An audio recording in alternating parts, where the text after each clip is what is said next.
लगभग 24 महीनों तक कर्मचारियों और पेंशन धारकों को मिल सकता है।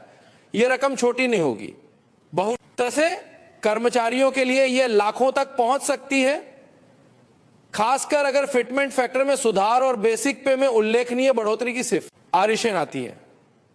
पेंशनरों के लिए भी यह सीधा असर है, क्योंकि पेंशन का आधार भी इसी में बदलता है। अब बात महंगाई भत्ता और महंगाई राहत की दर की।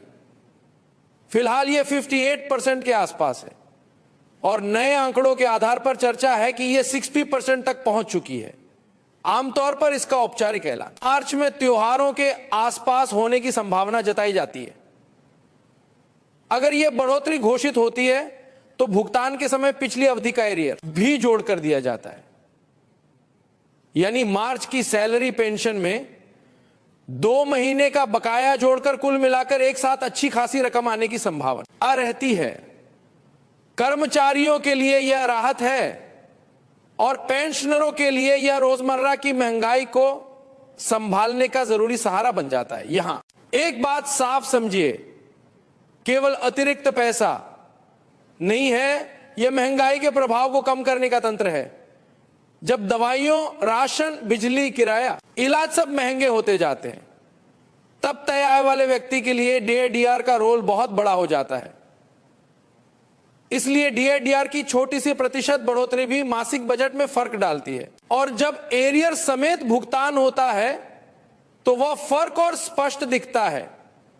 अब आते हैं पेंशन अदालत के आयोजन पर, जो अगले दिनों में जिलों के स्तर पर होने की बात सामने आ रही है।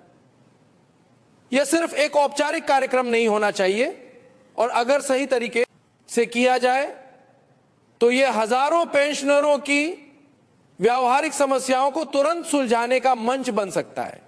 कई पेंशनरों की शिकायतें बहुत बुनियादी होती हैं। पेंशन कम आ रही है, पेंशन शुरू नहीं हुई, फैमिली पेंशन अटकी है, एरियर नहीं मिला, पीपीओ में नाम, जन्मतिथि, अन्य विवरण गलत है, बैंक में प्रोसेसिंग की दिक्कत है, या फिर ओआरओपी जैसी योजना से जुड़ा मामला उलझा हुआ है।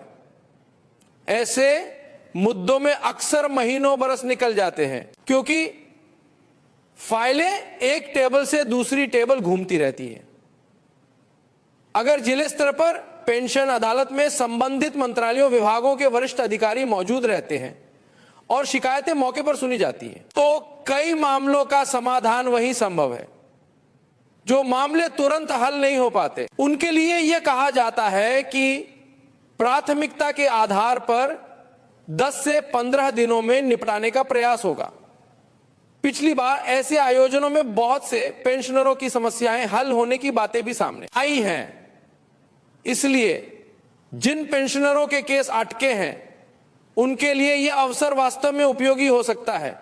बस शर्त यह है कि वे सही तैयारी के साथ जाएं।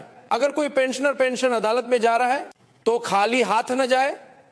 बैंक पासबुक स्टेटमेंट, पीपीओ की कॉपी, रिकॉर्ड ऑफिस, विभाग से संबंधित दस्तावेज, पहचान पत्र और जिस समस्या की शिकायत है उससे जुड़े कागजात सब साथ रखें। अगर फैमिली पेंशन का मामला है तो संबंधित प्रमाण पत्र, अगर नाम, जन्मतिथि की गलती है तो सही दस्तावेजी प्रमाण, और अगर भुगतान एरियर अटका है तो बैंक एंट्री और विभागीय पत्राचार की कॉपी जरूरी है। दस्तावेज जितने स्पष्ट होंगे, समाधान उतना तेज होगा। अब ईपीएस पेंशन और न्यूनतम पेंशन की मांग का मुद्दा भी एक साथ